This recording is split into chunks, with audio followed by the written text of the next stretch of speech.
Hi! Welcome to the life of a Latina engineer. Today, we're going to talk about scholarships.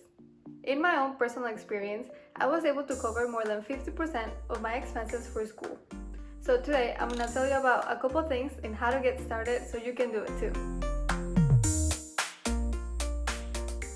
So one of the first questions is, when to get started? And to be honest, there's never a bad way to start. Obviously, the sooner you start, the better and the more opportunities you can have, but there's never a bad time to start. Usually, it is recommended to start looking for scholarships after your junior year, so during the summer between your junior and senior year in high school. This way, you have some time to start looking for scholarships, applying before you actually get to college.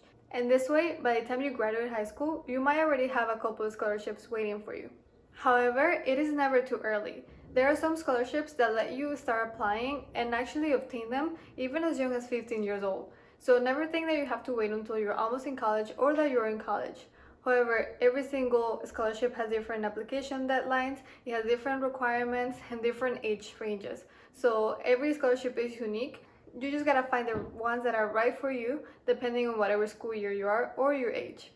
Another thing that people tend to think that you need to know in order to start applying for a scholarship is to know what school you're going to or what major you're going to study. And this is not the case.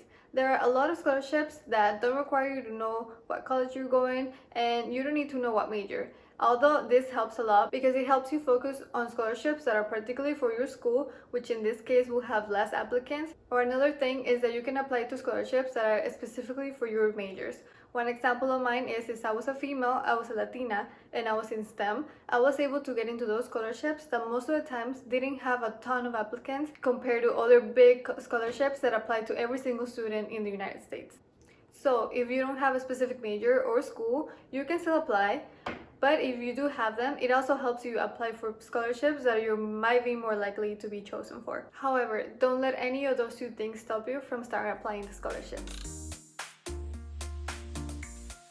So, where to look for scholarships? The most common and easier way to look for scholarships is to just do a search on the internet. There are so many scholarships that you can find. Sometimes there's actually so many that it's hard to decide which scholarships you should apply for.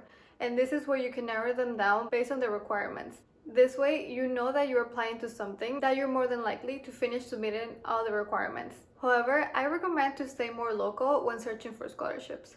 There's a couple ways to go about this. The first one is to ask everyone that you know about scholarships that they might know. Maybe it is through your parents' employers, maybe it is from neighbors that might know of scholarship opportunities, or any other business that is local that might be funding a scholarship. This way, these scholarships are more local to the area that you live and again have less applicants. Other places that tend to create local scholarships are community organizations, nonprofits, and religious centers. Sometimes just by going to Mass on Sundays, I was able to know that they had a scholarship available for the people that attended that church. So depending on the size of the church, it might not be a lot of people that would apply for that scholarship. And think about the odds that you have of getting that specific scholarship. As far as community organizations, I feel like a lot of them are starting to come up with their own scholarships. I personally know of a nonprofit that's made up of 4 college students that already created a scholarship for other students. So think about that. They haven't even graduated and they're already thinking about other students that are also in the same journey. So definitely there is a lot of opportunities and you don't have to go into those giant scholarships so there might be thousands of people applying and you might not get a chance to win it. So why should you go for scholarships that are local? The first one is that there are way less competition in these scholarships. There are less applicants, so you're more likely to win the scholarships. And the second one is that you can become closer to your community. You can start meeting more people that live near you. You learn about their events, you learn about things that are coming up, and just think about all the networking that can come from that. You get to meet so many amazing people from the community that can also later help you find other scholarships as well. In my experience, I was able to obtain 2 community organization scholarships. The first one was through a local scholarship pageant. And this is something that I want to point out if you focus on scholarships that are local to your community, that there are a lot of scholarships that you can pick based on your interests. In my case, this scholarship gave me the opportunity to represent and learn more from my background and my culture, which is from Mexico. So in this scholarship, we were able to do research about the state that we were originally from in Mexico. We also got to learn about their typical clothing, and overall they gave us a lot of resources in how to advance our career. Specifically because while it was a pageant, it was a scholarship pageant that was focused on education. So not only did they teach you how to walk or how to talk in front of people, they also gave you the skills to be better in school and also be more connected to your culture. And for me, that was really great and I really enjoyed it. The second scholarship I got through the community was also connected to my culture. It was the Day of the Dead scholarship for the Aurora community. For this scholarship, I had to write an essay about my story as a Mexican immigrant. We were also able to participate in the annual festival, and overall these two were really great experiences that helped me pay for my school and connected to my community, but also my background.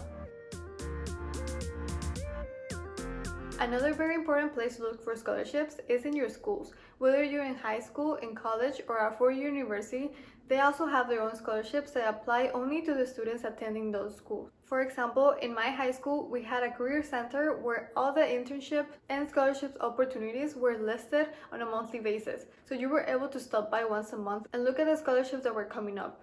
Another way is to ask counselors or teachers about scholarships that they may be aware of. Maybe they're not listed in your school resources like the ones I just mentioned, but maybe they just know people that fund these scholarships or created these scholarships. In my case, it was my counselor for high school who nominated me for a scholarship that covered my first 2 years of school. So definitely have those connections with your teachers and your counselors. They can help you find the scholarships. They can even nominate you for scholarships that you didn't know existed, and you can help pay your school even before you graduate high school. As far as college or universities, they tend to have online systems that help you find scholarships that are right for you. For example, they might narrow it down based on your ethnicity or the year in school that you are or your major. At my university, you were able to log in into an account for scholarships, and it narrowed down the scholarships that you were more likely to obtain, rather than just giving you a generic list of scholarships. This way, it made it easier for you to find the scholarships that actually apply to you, and it actually gave you a better chance to win it because it already went through all your information and knew that you were a perfect candidate for that. All you had to do was applying. And most of the times, these systems don't even require you to fill out that much information other than specific requirements such as an essay or maybe your resume, but they already have your date of birth, your names, what school you were going to, so it was pretty easy. All you had to do was log in, pick the scholarships that you wanted to apply for, make sure that you completed the extra things that it would ask you for. And this way, I was able to get a scholarship that was specific for the Department of Engineering. Now, some of these scholarships, which are part of the school, might ask you for specific requirements, maybe after you were selected. In my case, after I was chosen for this specific scholarship for the College of Engineering, I was asked to give back to the College of Engineering. For this, the students that were able to receive the scholarship were the ones that would create the tours for the potential students that would come in the next years. So that was also really cool because they were helping you with your education, and you were also learning a lot about the college that you were attending. Now, how can you benefit the most when you actually know what career or what area you're studying, specifically as a female in STEM? In our case, we're not that many females, and specifically Latinas, that are in STEM, and this can come to a great advantage to you. There are many scholarships that are specifically either for minorities or just general areas of study, such as STEM.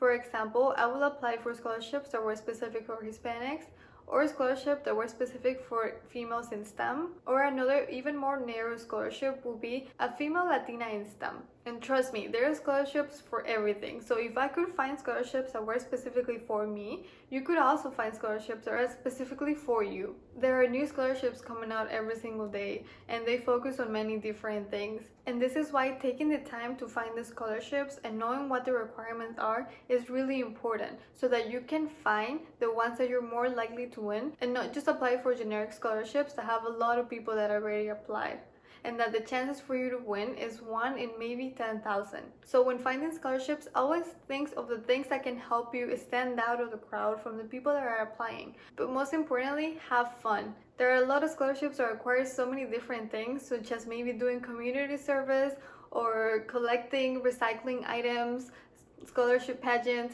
There are infinite options of the things that you can do. Not all the scholarships require you to write an essay and submit it, because who wants to be writing essay after essay after essays? So definitely find something that you're passionate about and use that passion to find scholarships and help pay for your education. So tell me, are you ready to start applying for scholarships? Let me know below what scholarships you're able to apply, and if you find really interesting and fun scholarships to apply for that you would like to share below so that we can create a chain of scholarships for other students, also drop them down below. And to announce this week's giveaway winner, in true engineering fashion, we used a random function in Excel. And the winner is Ritza1916. Cheers! Don't forget to visit my Instagram account at Latina_engineer and like this video and subscribe. Thank you!